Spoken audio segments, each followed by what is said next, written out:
আসসালামু আলাইকুম প্রিয় দর্শক, প্রতিবারের মতো আবারও অনেক দিন পর একটা ভিডিও নিয়ে আসলাম আপনাদের কাছে। আর ভিডিওতে আজকে আপনাদের দেখাবো এখানে দরজার পাল্লাই বেশি তৈরি করি। আর এই দরজার পাল্লাগুলো আস্থা ফার্নিচার দুলাই কলেজ বাজারে এই পাল্লাগুলো তৈরি হয় এবং অর্ডার নেই। আর যাদের বাসা বাড়িতে কাঠ আছে তারাও আমার এখান থেকে তাদের কাঠ দিয়েই আমার এখান থেকে তৈরি করে নিয়ে যায়। আর যে পাল্লাগুলো দেখতে পাচ্ছেন এই পাল্লাগুলো কিন্তু আমার এখানে অর্ডার করেছিল অনেক দিন আগে। অনেক কাজের প্রেশার, আমি হয়তো এরকম ডেট বাই ডেট কাজ দেওয়ার চেষ্টা করি, একটু লং টাইম লেগে গেল। তারপরেও আজকে পাল্লাগুলো কমপ্লিট হয়ে গেছে, রং করা শেষ হয়ে যাবে। আর ইনশাল্লাহ এই পাল্লাগুলো আগামীকাল আমরা এই পাল্লাগুলো যে ভাই আমাকে অর্ডার করেছিল তার বাসায় গিয়ে আমরা ফিটিং করে দেব। অবশ্য ফিটিংয়ের ভিডিও দেব, করে রাখবো। আজকে এই পাল্লা বিষয় নিয়ে আপনাদের সামনে কিছু আলোচনা করতে এলাম।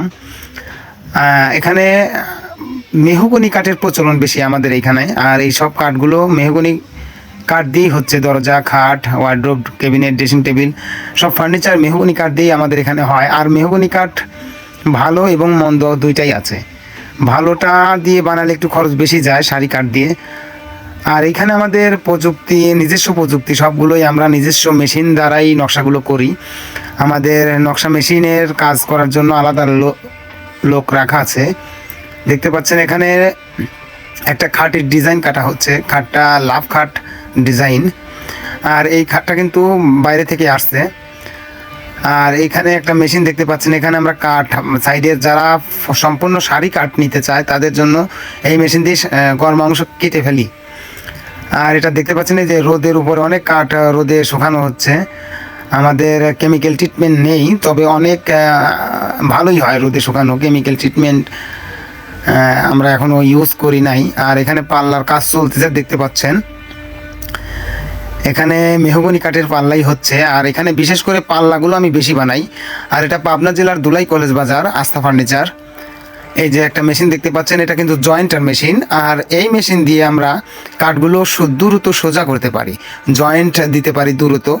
মানে 2-3 ঘন্টার কাজ 1 ঘন্টার মধ্যেই সম্ভব। মানে 2-3 ঘন্টা না, সারাদিনের কাজ 2 ঘন্টার মধ্যেই শেষ করা সম্ভব। আর এইখানে যে কাঠগুলো দেখতে পাচ্ছেন এগুলো জয়েন্ট মিলানো হয়ে গেছে। এই যে একটা পাল্লা কমপ্লিট, মানে আমাদের বানানো শেষ। এটা নকশা করব, আমাদের মেশিন দিয়েই নকশা করব, বাইরে যেতে হবে না, আমাদের নিজস্ব মেশিন আছে। আর এই যে বাচ্চা কাচ্চা আছে, এরা কাজ শিখতেছে, এরা যদি কাজে লেগে থাকে এরাও একসময় ভালো ভালো কাজ করতে পারবে। আর এই যে মেশিনে দেখতে পাচ্ছেন ডিজাইন চলতেইছে, অটো, এটা computer machine, CNC router machine বলে। আর এখানে যে পাল্লাগুলো দেখতেছেন এক এক করে এক এক কাজে ব্যবহার হচ্ছে। একদিকে রেডি হচ্ছে আর একদিকে ফিনিশিং হচ্ছে। এই পাল্লা সম্পূর্ণ মেহগনি কাঠ, এটাও সারি কাঠ। যেখানে আমরা মেশিন দিয়ে ঘষি শিরিষ কাগজ, ওইখানে সাদা হয়ে যায়, কিন্তু এটা মূলত সাদা না, ঘষলে এবার পাউডার বার হয়। আর এটাকে মোল্ডার মেশিন বলে। এই মেশিনে বিভিন্ন ফল লাগালে বিভিন্ন সাইজের কাজ করা যায়। এটাও অনেক চৌকাঠের জন্য এটা খুব দ্রুত কাজ হয়। এখানে যে মেশিনের ফলা ঝুলাই রাখছি, কাটিং ব্লেড, এটা দিয়ে আমরা রাবিট কাটি চৌকাঠে।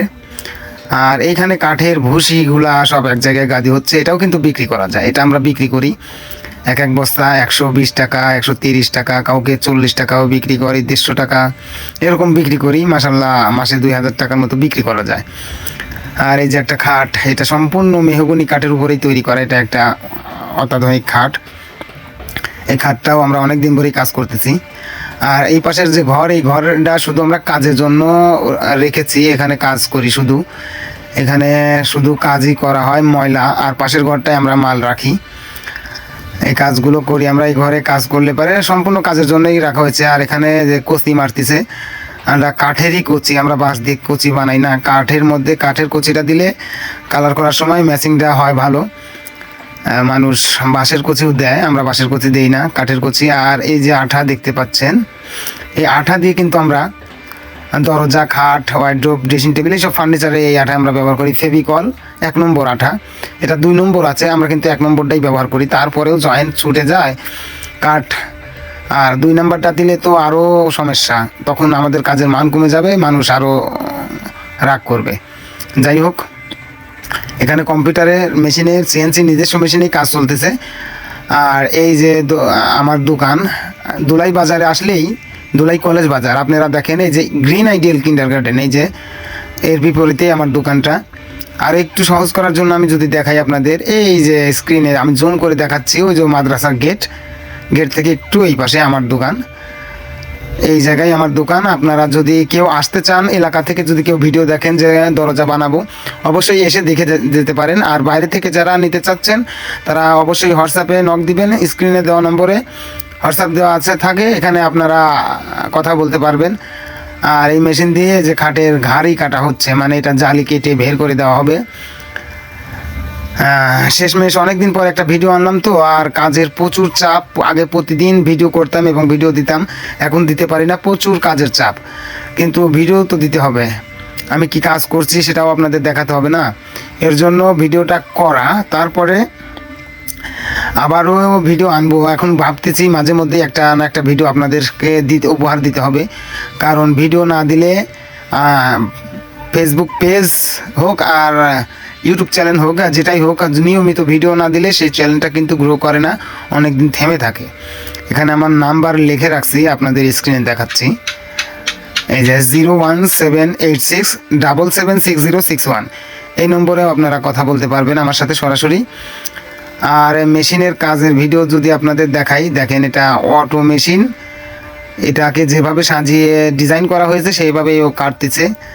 আর মেশিনের কাজ সবসময় অ্যাকুরেট হয়, কাজের ফিনিশিংও ভালো হয়। আর ফিনিশিং ভালো করার আরও একটা ওয়ে হচ্ছে, কাঠমিস্ত্রি যতই ভালো করে বানাক না কেন, রং মিস্ত্রি যদি রং করায় ফাঁকি দেয় তাহলে আপনার ফার্নিচারটা কখনোই ভালো হবে না।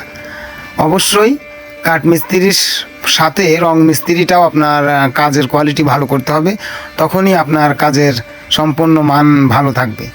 কাঠমিস্ত্রি ভালো, কাঠ ভালো, কিন্তু রং ভালো করলেন না, এতে কিন্তু আপনার ফার্নিচারের কোয়ালিটিটা অনেক খারাপ হবে।